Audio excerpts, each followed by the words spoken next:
Class 10th mathematics chapter number 8 introduction to trigonometry का जो exercise 8.2 है ना, उसे आज हम सॉल्व कर रहेंगे। ठीक है, डिटेल में हर एक क्वेश्चन को।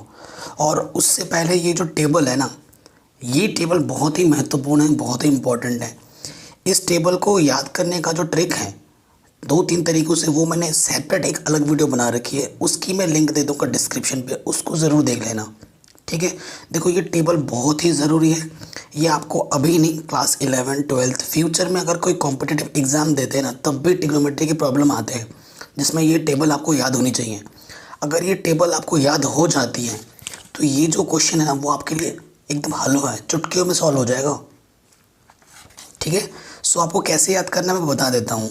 हालांकि जो ट्रिक है वो उसमें मैंने 2-3 तरीके बता रखे हैं, लेकिन इनको भी देख लो। एक तरीका तो मैं बता देता हूँ कैसे याद करना है, एक याद कर लो, बाकी ट्रिक के वीडियो देख लेना।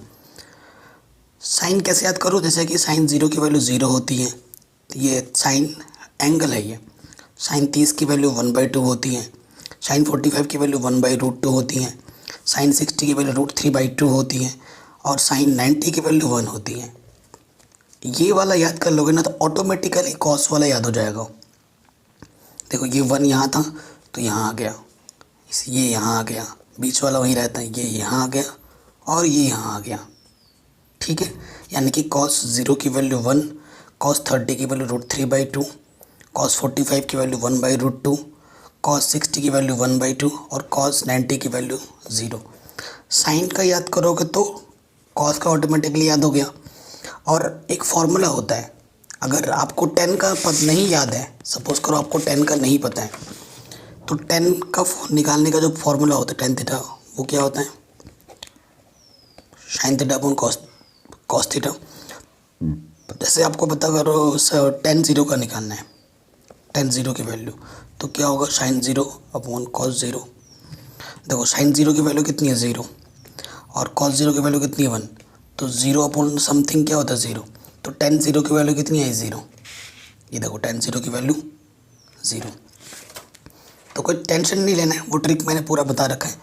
साइन पता है तो कॉस ऑटोमेटिकली पता हो जाएगा, और साइन और कॉस पता है तो टेन भी पता हो जाएगा। टेन अगर पता है तो कॉट अपने पता हो जाएगा। टेन का उल्टा कॉट होता है, देखो 0, 1/√3, 1√3 नॉट डिफाइन। टेन का पता है तो कॉट अपने आप याद हो जाएगा। देखो यहाँ नॉट डिफाइन आ गया, यहाँ √3 आ गया, 1 वही बीचों बीच ना, यहाँ 1/√3 आ गया, ये 0 आ गया। वहाँ मैंने दूसरा मेथड समझा रखा है, देख लेना। ठीक है, और कॉसिक का याद करोगे तो सेक ऑटोमेटिकली याद हो जाएगा। Not define 2√2, 2/√3, 1। ट्रिक वाली वीडियो देख लेना, आपको सारा खेल समझ में आ जाएगा टेबल का। सो टेबल बहुत ज़रूरी है, टेबल याद करो, ये सबसे पहला काम है आपका। टेबल याद हो गया तो ये बहुत ही सिंपल हो जाएगा, बहुत ही ज़्यादा। ठीक है, सारा टेंशन ही ख़त्म हो जाएगा अगर टेबल याद हो जाता है। सो देखो एक्सरसाइज 8.2 से स्टार्ट करने से पहले यहाँ पे कुछ एग्जाम्पल हैं। ये जैसे एग्जाम्पल नंबर 7 बहुत इंपॉर्टेंट है, इसको मैं कराना चाहता हूँ पहले, उसके बाद मैं एक्सरसाइज पे आऊँगा। ठीक है, तो ये एग्जाम्पल 7 बहुत इंपॉर्टेंट है क्योंकि ये प्रॉब्लम एनसीईआरटी के एक्सरसाइज में नहीं है, तभी मैं पहले इसको कराना चाहता हूँ, उसके बाद हम यहाँ पर आएंगे। ठीक है, और एग्जाम्पल 8 से मिलता जुलता प्रॉब्लम एनसीईआरटी में तो वो हो जाएगा अपने आप। क्वेश्चन नंबर 7 ढंग से देखो, एग्जाम्पल 7 कह रहे हैं in triangle P Q R, हमारे पास एक ट्राइंगल है P Q R, right angle at Q, जिसमें राइट एंगल किस पर है, क्यू पर है। फिगर को अच्छे से ऑब्जर्व करो। पी क्यू 3 बोला है, पी क्यू कितना है 3 बोला है, पी आर 6 बोला है, पी आर 6 बोला है। डिटरमाइंड एंगल, हमें एंगल क्यू पी आर निकालना है, मतलब ये वाला पी एंगल निकालना है, और फिर पी आर क्यू, और फिर ये जो बीच में होता है ना, वही हमारा मेन एंगल होता है। तो एक एंगल हमें पी निकालना है, एक एंगल हमें आर निकालना है। ठीक है, ओके। सो बहुत ही सिंपल सा रूल चलता है हमेशा। देखो रूल क्या है, जो चीज़ पता है उनके बीच रिलेशन लगाओ। ठीक है, एंगल निकालने के लिए ये रूल चलता है। तो ये एग्जाम्पल हम 7 कर रहे हैं, है ना, एग्जाम्पल 7 कर रहे हैं। सो देखिए हमें क्या दे रखा है, ये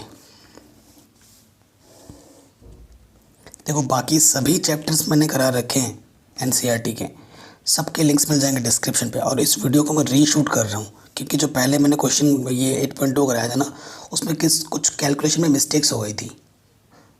ठीक है, तो I am sorry for that. एक क्वेश्चन में मिस्टेक हुआ था, उसके लिए वजह से मैं इस वीडियो को रीशूट कर रहा हूँ। ठीक है, ये चीज़ है, मेरे को ये वाला एंगल और ये वाला एंगल फाइंड करना है। ठीक है, सो आप प्रॉपर वे में कैसे लिखेंगे एग्जाम में? गिवन हमें क्या गिवन है? पी क्यू 3 सेंटीमीटर और ये पी आर 6 सेंटीमीटर। ठीक है, कोई दिक्कत नहीं है, ये हमें गिवन है। अब देखिए, थोड़ा स्मार्ट भी बनना है हमें। स्मार्ट बोलोगे सर हम तो पहले से ही हैं। ये 90 है, ठीक है। अगर इनमें से कोई भी एक एंगल में फाइंड कर लेता हूँ तो बात बन जाएगी। देखो अगर इस एंगल की मैं बात करूँ, इस एंगल की बात करूँ आर फॉर आर, अगर मैं फॉर आर की बात करूँ सो मेरे पास पी क्यू क्या हो जाएगा? एंगल के सामने वाला जो लेंथ होता है वो क्या होता है? परपेंडिकुलर। ठीक है, और 90 के सामने वाला तो ऑलवेज हाइपोटेनस रहता है। ठीक है, हाइपोटेनियस। क्लियर? सो देखिए, क्योंकि ये दो लेंथ ही मेरे को पता है। ये देखो, ये क्या है मेरे पास? Since in triangle P Q R, proper way में समझा रहा हूँ मैं आपको। P Q upon P R, ये क्या है? Perpendicular upon hypotenuse. क्या होता है बताओ? पंडित बद्री प्रसाद हर हर बोले। ये रूल पढ़ा है आपने? पढ़ा है कि नहीं पढ़ा है? और यहाँ पर क्या होता है? ऊपर पहले साइन, यहाँ कॉस, यहाँ टेन, यहाँ कॉसेक, फिर सेक और फिर यहाँ कॉट होते हैं। ये रूल पता ही है आपको? तो परपेंडिकुलर अपॉन हाइपोटेनस, ये परपेंडिकुलर या हाइपोटेनस है, क्या होता है? Sine theta. और थीटा के प्लेस पे क्या है यहाँ पे? आर। और वही हमें फाइंड करना है। तो पी क्यू क्वेश्चन में कितना दे रखा है? 3, पी आर दे रखा है 6। 3 1 जा 3, 3 2 जा 6। अब देखो ये 1/2 की वैल्यू आपको, क्योंकि यहाँ साइन है ना तो इसकी वैल्यू भी साइन में सोचनी है। 1/2 किसकी वैल्यू होती है? ये देखो, याद करना पड़ेगा आपको। साइन 30 की वैल्यू 1/2 होती है। साइन 30 की वैल्यू 1/2 होती है। ठीक है, सो इधर भी साइन है तो इधर का जो वैल्यू साइन में सोचना है। किसकी वैल्यू होती है? साइन 30 की। कंपैरिजन कर देंगे क्योंकि इक्वलिटी है, तो ये वाला चीज़ इसके इक्वल हो जाएगा, यानी कि आर की वैल्यू क्या हो जाएगी? 30 डिग्री। आर तो निकल गया, ये निकल गया। अब आपको पी भी निकालना है। अब थोड़ा स्मार्ट बनो। इन ट्राइंगल पी क्यू आर ऐसे लिखोगे, bye angle sum property.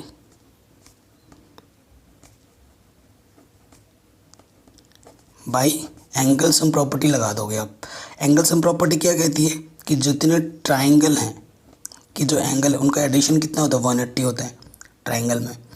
P आपके पास निकालना है आपको, क्यू आपके पास 90 गिवन है, आर अभी आपने निकाला है 30।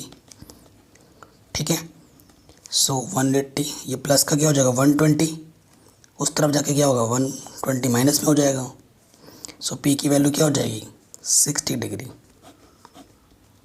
आंसर। तो ये दो एंगल आपको निकालने थे। काफ़ी इंपॉर्टेंट प्रॉब्लम था। ठीक है, इसलिए मैंने करा दिया पहले, एक्सरसाइज से पहले इसको मैंने करा दिया। Very important question. ठीक है, तो ये हो गया। ओके, ये क्वेश्चन हो गया आराम से। एग्जाम्पल नंबर ये 6, ये भी हम करेंगे। ठीक है, अब थोड़ा एक्सरसाइज स्टार्ट कर लेता हूँ, उसके बाद मैं एग्जाम्पल 6 पे भी आ जाऊँगा क्लियरली। ठीक है, ओके। अब आते हैं एक्सरसाइज 8.2 के पहले क्वेश्चन में। ठीक है, वीडियो को प्लीज़ लाइक कर दो क्योंकि आप बाद में भूल जाते हो, और डिस्क्रिप्शन और प्लेलिस्ट को ज़रूर चेक करना। पहला पार्ट है क्वेश्चन के यहाँ पर उनके पास sine 60 into cos 30 plus sine 30 cos 60 ये है। अब ये क्वेश्चन आपके लिए पहाड़ लगेगा, पहाड़ समझते हैं ना, बहुत टफ चीज़ होता है चढ़ाना उस पर। ये पहाड़ है कब, जब आपको टेबल याद नहीं होगा तब। और ये एकदम रुई है, मतलब हलवा है, हलवा समझते हो ना, जिसको चबाना भी नहीं पड़ता, बस निकलना होता है। ठीक है, तो ये आपके लिए हलवा तब लगेगा जब आपको टेबल याद होंगे। सो टेबल आपको अगर याद है तो धड़ाधड़ फटाफट से आप आराम से कर दोगे, है ना, क्योंकि sin 60 की वैल्यू कितनी होती है, √3/2 इंटू, इनके बीच रिलेशन किसका होता है, इंटू का। cos 30 की वैल्यू भी √3/2 होती है। ठीक है, sin 30 की वैल्यू 1/2 होती है, cos 60 की वैल्यू भी 1/2 होती है। कोई दिक्कत नहीं है। √3 इंटू √3 दो बार मल्टीप्लाई है तो रूट हट जाएगा, 2 2 ज़ा 4, 1 इंटू 1 2 2 ज़ा 4। देखो एलसीएम ले लेंगे, नीचे सेम है, जब नीचे सेम होते हैं तो ऊपर वैसे का वैसे ही कर दो। अगर प्लस है तो प्लस लिखते हैं, माइनस हो तो माइनस लिख देता। 4/4, 4 1 ज़ा 4, सो आंसर इज 1। ठीक, कोई भी दिक्कत नहीं है हमें इस क्वेश्चन को करने में। सेकंड पार्ट पे आ जाते हैं। देखिए ये सेकंड पार्ट है। ठीक है, इस क्वेश्चन पे आते हैं। अब देखिए क्या है हमारे पास क्वेश्चन हमारे पास है 2 tan स्क्वायर 45 डिग्री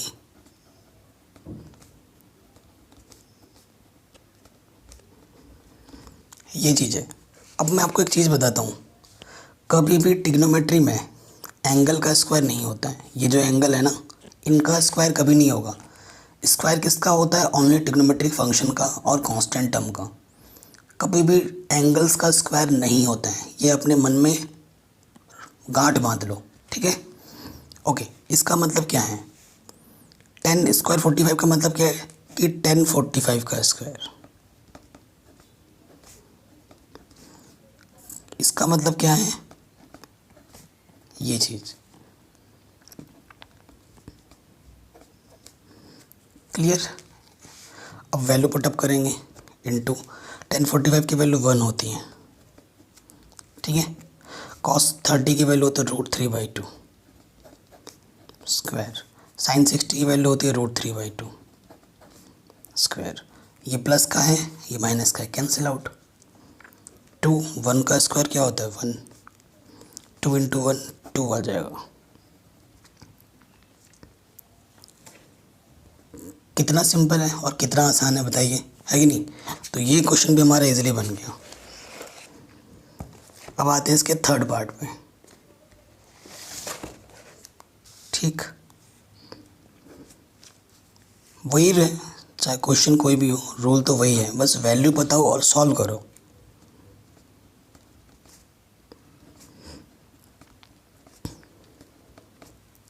ठीक, अब देखिए इस क्वेश्चन में क्या है, वैल्यूज़ का ही खेल है। मैं बार बार बोल रहा हूँ, वैल्यूज़ का ही खेल है।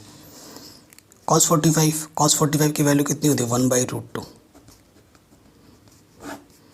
sec 30 की वैल्यू होती है 2/√3। cosec 30 की वैल्यू होती है 2।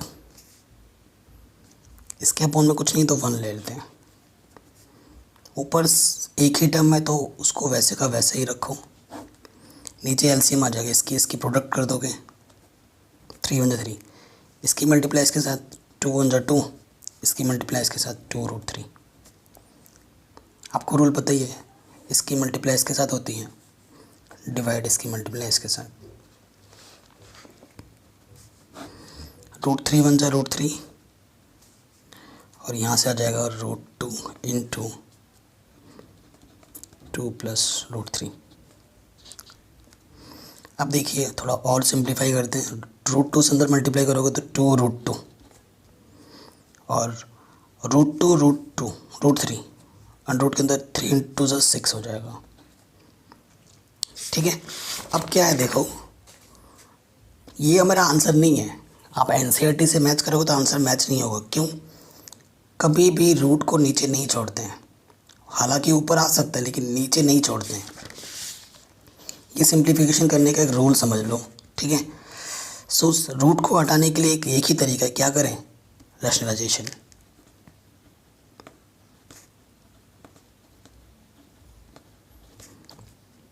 तो रैशनलाइजेशन कैसे करेंगे, ये टर्म तो जैसा है वैसे ही रखो, इसमें कोई दिक्कत नहीं है, ये प्लस। रैशनलाइजेशन आपको पता ही होगा, छोटी क्लासों से पढ़ते आ रहे हो, यहाँ प्लस हो तो अपोजिट चिन्ह ले लेते हैं।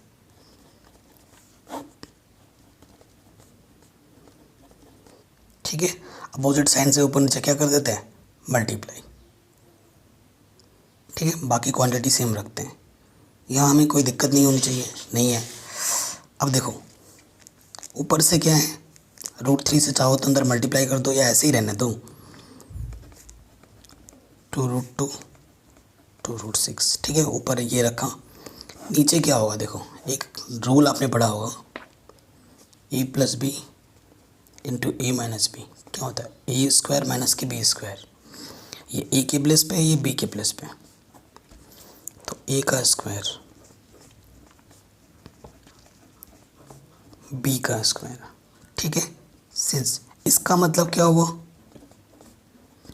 इसका मतलब वो ये चीज़ 2 बार मल्टीप्लाई में है, तो 2 × 2 = 4, √2 × √2 2, यानी कि 8।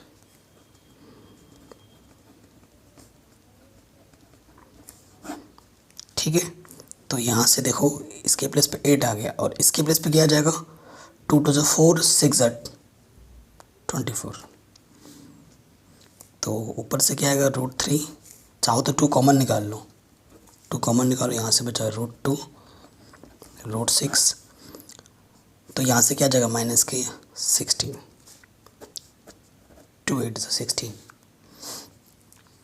तो यहाँ से क्या बचा, √3 √2 √6 -8। ये आपका आंसर है। अब थोड़ा बहुत अगर और सिंप्लीफाई करना है तो कर सकते हैं, कैसे, जैसे कि √3 से अंदर मल्टीप्लाई कर दूँ तो ये क्या हो जाएगा, रूट के अंदर 2 3 = 6, और ये क्या हो जाएगा, √6 × 18 18 होगा। 18 को मैं लिख सकता हूँ 9 × 2। थोड़ा और सिंप्लीफाई कर लो, 9 का स्क्वायर रूट कितना होता है, 3, अंदर ये 2, यही छोड़ दो।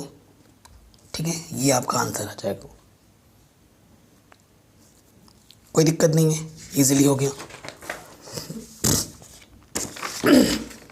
अब आते हैं नेक्स्ट क्वेश्चन में, 4th पार्ट में। ठीक है, ये भी वैसा ही प्रॉब्लम है, देखिए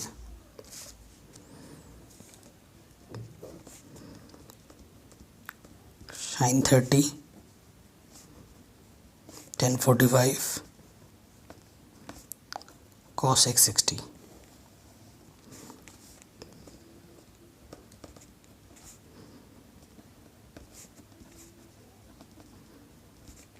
ठीक है, ये ज़बरदस्त क्वेश्चन है हमारे पास। अब वैल्यू पुटअप करो यहाँ पर, sin 30 की वैल्यू क्या होती है, 1/2, tan 45 की वैल्यू 1, और cos x 60 की वैल्यू कितनी होती है, 2/√3। ठीक, फिर sec 30 की वैल्यू होती है 2/√3, cos 60 की वैल्यू होती है 1/2, एंड cot 45 की वैल्यू होती है 1। ठीक, इसके अपन में कुछ नहीं तो 1 ले लो, इसके अपन में कुछ नहीं तो 1 ले लो। एलसीएम 2 × 1 × √3 2√3, 2 से डिवाइड करेंगे तो 2 हटेगा, √3 बचेगा, √3 1 = √3, प्लस 1 से डिवाइड करेंगे इसमें तो उतने ही बार जाएगा, 2√3 1 = 2√3, √3 से डिवाइड करेंगे, √3 हट जाएगा, 2 बचेगा, 2 2 = 4। सेम चीज़ यहाँ पर आ जाएगी, √3 से करेंगे तो 2 2 = 4, 2 से करेंगे तो √3 बचेगा, √3 1 = √3, और 1 से डिवाइड करेंगे इतना ही जाएगा, 2√3 1 = 2√3। कोई दिक्कत नहीं है। अब देखो यहाँ से क्या आ गया, √3 + 2√3 क्या जाएगा, 3√3 -4, इसके अपॉन में भी जितना है इसके अपॉन में भी उतना है, सेम टू सेम है, कट गया। ठीक, अब √3 + 2√3 क्या आ जाएगा 3√3 और ये प्लस के 4। अब थोड़ा कैलकुलेशन देखो कहीं मिस्टेक्स तो नहीं हुई है हमसे, एक बार चेक कर लेते ना कि नहीं तो फिर गड़बड़ी हो सकती है।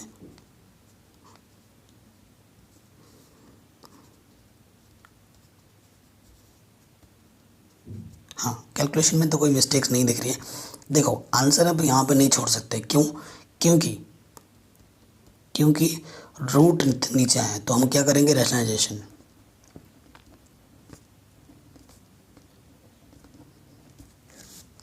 तो ये क्या हो जाएगा 3√3, तो अपोजिट साइन से क्या होता है ऊपर नीचे मल्टीप्लाई। ठीक है, सो देखो मल्टीप्लाई जब हम करेंगे तो ऊपर तो देखो सेम चीज़ है, 2 बार मल्टीप्लाई में, तो क्या कर दोगे स्क्वायर हो जाएगा। और नीचे क्या है a + b a - b,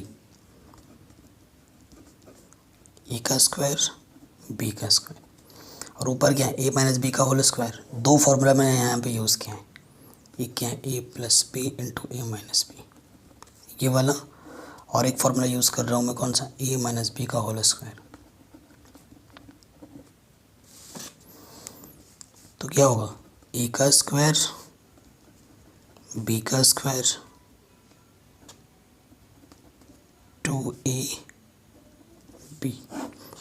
देखो यहाँ से क्या होगा 3 का स्क्वायर 9 × 3, 4 का स्क्वायर 16, तो यहाँ से भी वही आ जाएगा 9 × 3, यानी यही टाइम यहाँ आ रहा है, तो 9 × 3 यानी कि 27 + 16, यहाँ से जाएगा 4 दूनी 8, 8 तियाँ 24।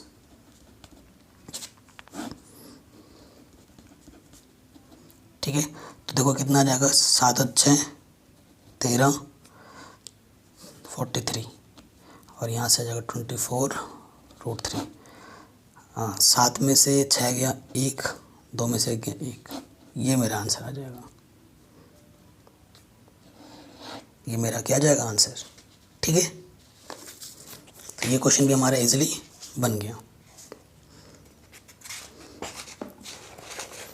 अब इसी तरीके से क्वेश्चन 5 पे आ जाओ, इसको भी हमें सॉल्व करना है। लिख लेते हैं क्वेश्चन।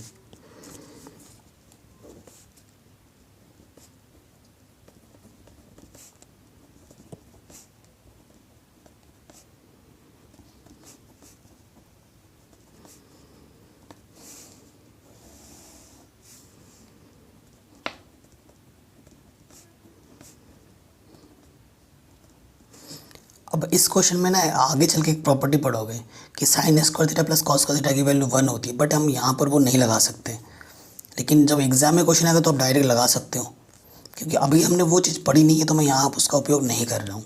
जो चीज़ अभी हमें पता है उसी का ही यूज़ कर रहा हूँ। तो 5 गुणा cos 60 का मान क्या होता है 1/2, है ना।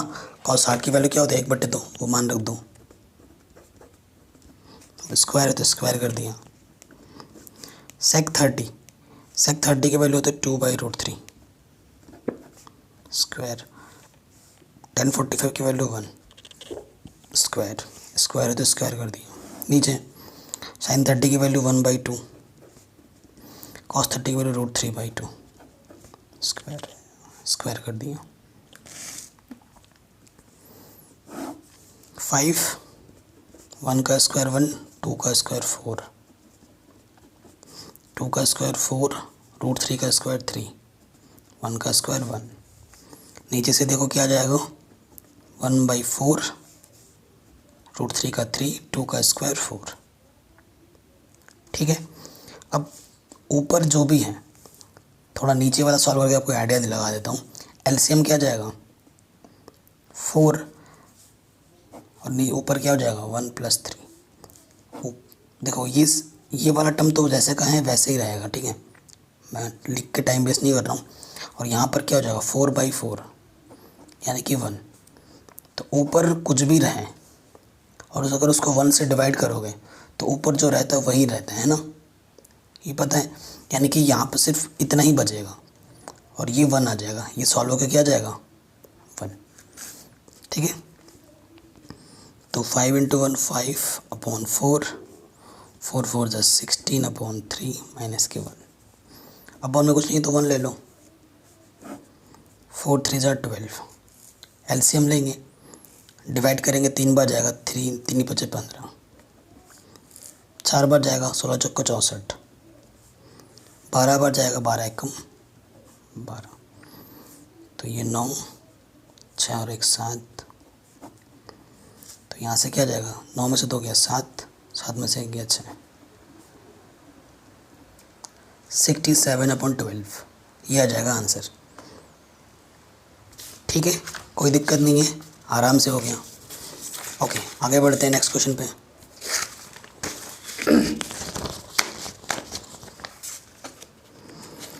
सो देखो नेक्स्ट क्वेश्चन में क्या बोल रहे हैं, choose the correct option and justify your choice. आपको जस्टिफाई करना है, जस्टिफाई मतलब सॉल्व करो फिर आंसर बताऊँ, ये बोल रहे हैं। ठीक है, बड़ा सिंपल सा क्वेश्चन है ये, 1 मार्क्स में आ सकते हैं। क्वेश्चन है 230/1 + 10 स्क्वायर 30, ये प्रॉब्लम है। 10 30 का मान होता है 1/√3,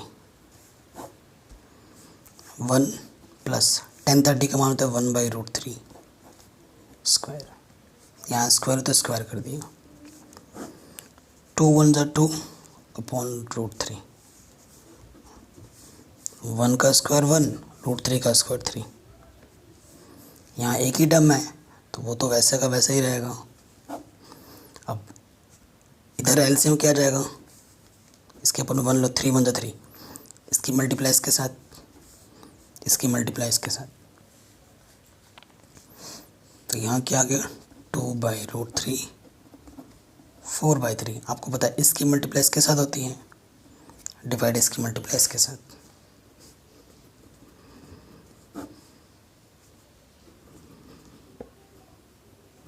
ठीक। 2 2 = 4, देखो 3 को मैं लिख सकता हूँ √3 × √3, है कि नहीं, √3 से √3 कैंसिल, तो क्या बचा √3/2। अब आपको देखना है √3/2 गिवन ऑप्शन में से किसकी वैल्यू होती है, sin 60 की, है ना, किसकी वैल्यू होती है sin 60 की। बाकी और भी टर्म्स की वैल्यू होती है लेकिन उनको नहीं देखना है, जो ऑप्शन आपको गिवन है उनमें से देखना है। तो ऑप्शन नंबर ए हमारा इस क्वेश्चन का क्या हो जाएगा, ट्रू हो जाएगा, सही हो जाएगा। ठीक है, आराम से बन गया। सेकंड पे आ जाऊँ,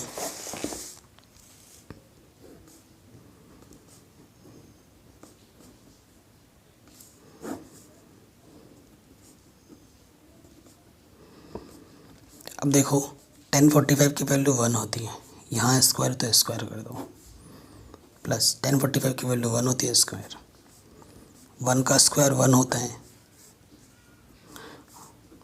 ठीक है, 1 का स्क्वायर 1, तो 0/2 क्या हो जाएगा 0। तो ऑप्शन पे आ जाऊँ, सो ऑप्शन नंबर डी क्या हो जाएगा, सही हो जाएगा। सेकंड का ऑप्शन डी सही हो जाएगा। थर्ड में बोल रहा है कि sin 2a 2 sin a किस एंगल के लिए इक्वल है, ये 4 ऑप्शन दे रखे हैं। ठीक है, सो करते हैं क्वेश्चन नंबर थर्ड पे आ जाऊँ। हमें बताना है sin 2a 2 sin a किसके लिए इक्वल है। देखो पहला ऑप्शन तो सही होगा, मैं आपको सेकंड ऑप्शन देके चलता हूँ। ठीक है, सेकंड ऑप्शन में क्या है, E30 ले लो। ठीक है, रखते देखो क्योंकि फर्स्ट ऑप्शन में सही आंसर है, तो मैं पहले गलत आंसर ला के दिखा रहा हूँ। एक ही जगह पे 30 रखो, तो यहाँ से आ जाएगा sin 60। sin 60 की वैल्यू कितनी होती है, √3/2, और sin 30 की वैल्यू होती है 1/2, 2 से 2 कैंसिल। सो √3/2 1 के इक्वल है, कभी नहीं, तो ये ऑप्शन ए तो रॉन्ग हो जाएगा। ऑप्शन 1 पे आ जाओ, ए कितना है 0 डिग्री, ए के प्लेस पे 0 रख दो। 2 इंटू 0 0, साइन 0 की वैल्यू 0 होती है। इधर भी क्या है, साइन 0 की वैल्यू 0 होती है। 2 इंटू 0 0, आ गया दोनों तरफ इक्वल। एल एच एस इसकस टू आर एच एस आ गया, यानी कि ऑप्शन ए क्या है, सही है। यानी कि ए इक्वल टू 0 डिग्री के लिए बात सही होगी। आराम से बन गया। ठीक है, अब आते हैं ऑप्शन नंबर 4 में। ठीक है, तो यहाँ पर क्या है देखो,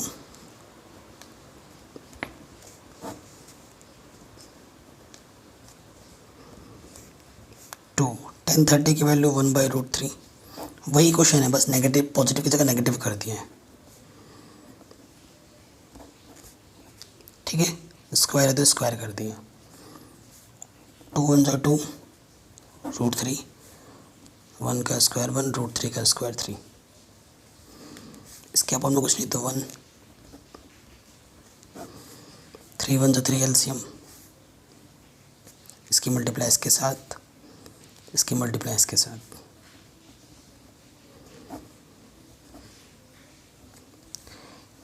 इसकी मल्टीप्लाई इसके साथ डिवाइड इसकी मल्टीप्लाई इसके साथ। 2 इंटू 3, 2 इंटू √3, 2 से 2 कैंसिल। 3 को मैं लिख सकता हूँ √3 इंटू √3 अपॉन में √3 है, कैंसिल। सो क्या बचा है, √3। अब √3 किसकी वैल्यू होती है, cos 60 की नहीं होती, sin 60 की भी नहीं होती, किसकी होती है, tan 60 की। ये देखो tan 60 की वैल्यू क्या होती है, √3। तो वैल्यू याद होनी चाहिए फटाफट आपको। तो ये हो जाएगा tan 60, यानी कि ऑप्शन नंबर सी हो जाएगा सही। ठीक है, आराम से हो गया। अब आते हैं मोस्ट इम्पॉर्टेंट क्वेश्चन 3rd में।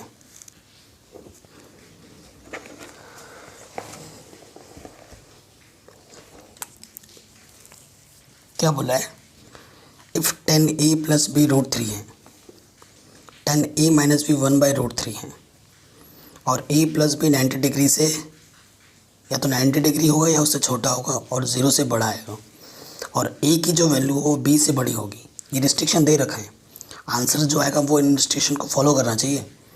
Find A B. तो बहुत ही सिंपल सा क्वेश्चन है और बहुत ही इंपॉर्टेंट भी है। तो ऐसे लिखेंगे आप, गिवन tan a प्लस √3 दे रखा है पहला, एंड दूसरा क्या दे रखा है, tan a minus B 1/√3।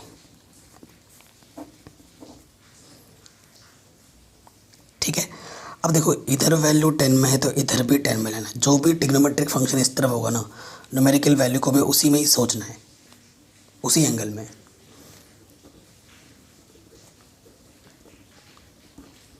tan√3 किसकी वैल्यू होती है, tan 60 की, अभी बताया था। ठीक है, तो ये इक्वलिटी का सिंबल है, तो एंगल को आपस में क्या कर दोगे, इक्वल। tan से एक तरीके से सोचो कि हट गया, तो यहाँ क्या बचा है, a प्लस बी 60 डिग्री के इक्वल आ गया। इधर भी वही चीज़ करो, इसकी वैल्यू 10 में सोचो तो इसकी वैल्यू 10 में कितनी है, tan 30। 10 से 10 हटेगा तो इधर क्या जाएगा, a माइनस बी 30 के इक्वल। ठीक है, अब सॉल्व कर लो इन दोनों इक्वेशन को एलिमिनेशन मेथड से। Solving a and b, a plus B 60 degree, यहाँ से आ गया a minus B 30 degree. Add करने पे ये प्लस माइनस कटा, a और a क्या हो जाएगा, 2a। 60 और 30 क्या हो जाएगा, 90। 2 मल्टीप्लाई में रखिए क्या हो जाएगा, डिवाइड में 45। From first a plus B किसके हैं, 60 के, a की वैल्यू 45 रख दो यहाँ पर, प्लस के इधर रखिए क्या हो जाएगा, माइनस का। सो b की वैल्यू कितनी आ गई, 15 डिग्री।